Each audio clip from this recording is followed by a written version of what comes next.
Welcome back to Brainy Bytes. Did you know the average CEO reads over 50 books a year? Don't have that kind of time? We summarize books and bring those powerful ideas directly to you. Get the wisdom and skip the weeks of reading. The Subtle Art of Not Giving a F by Mark Manson. Full summary. Are you tired of relentless positivity?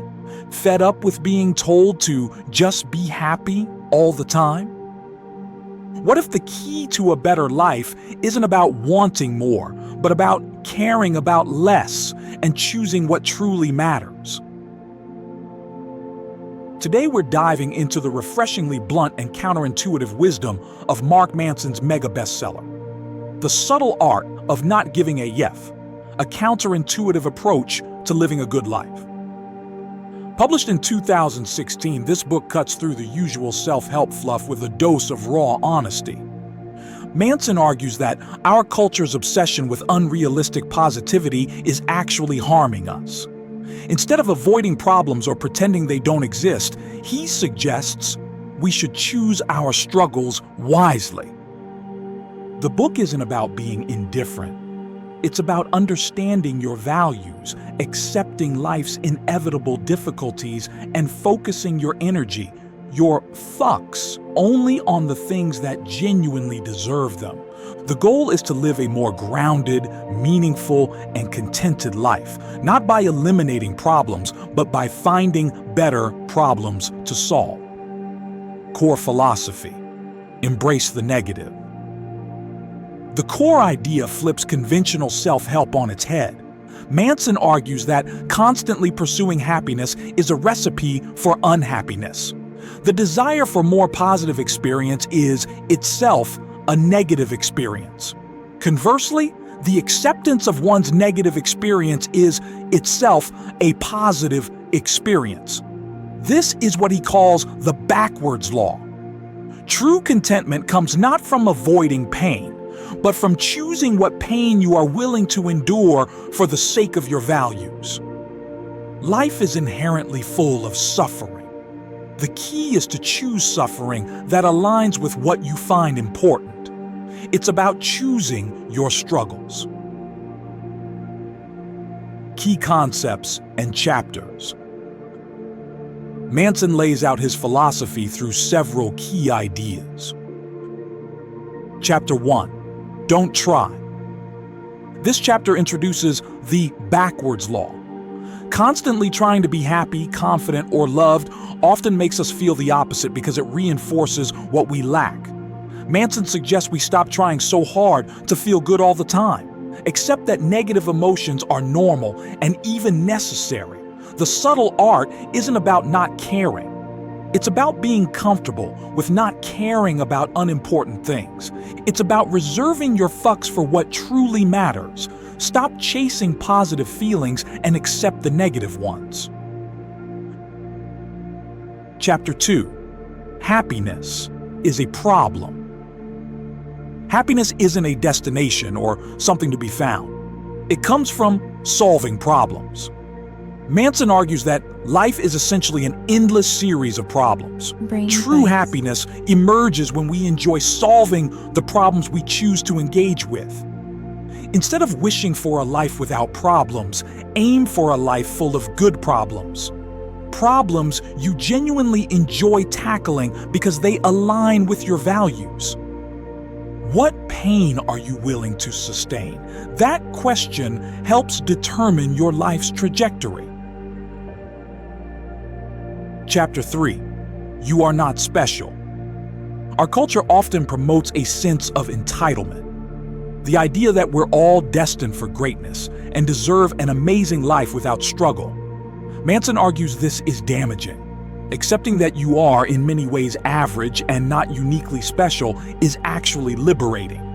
It frees you from unrealistic expectations and allows you to appreciate ordinary life and small achievements.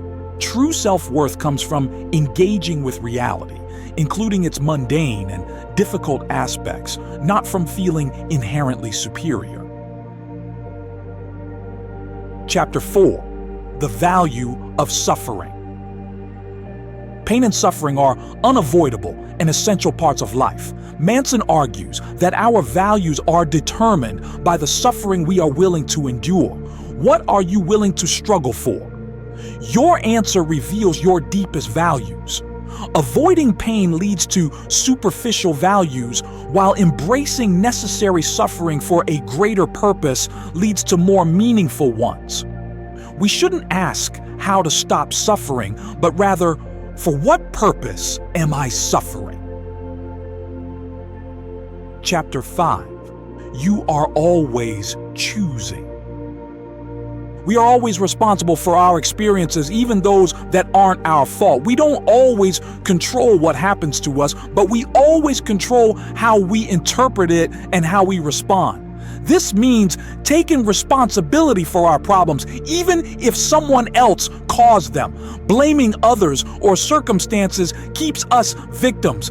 Choosing to take responsibility, even for difficult situations, empowers us to act and learn. You are choosing your values, your metrics, and your responses constantly.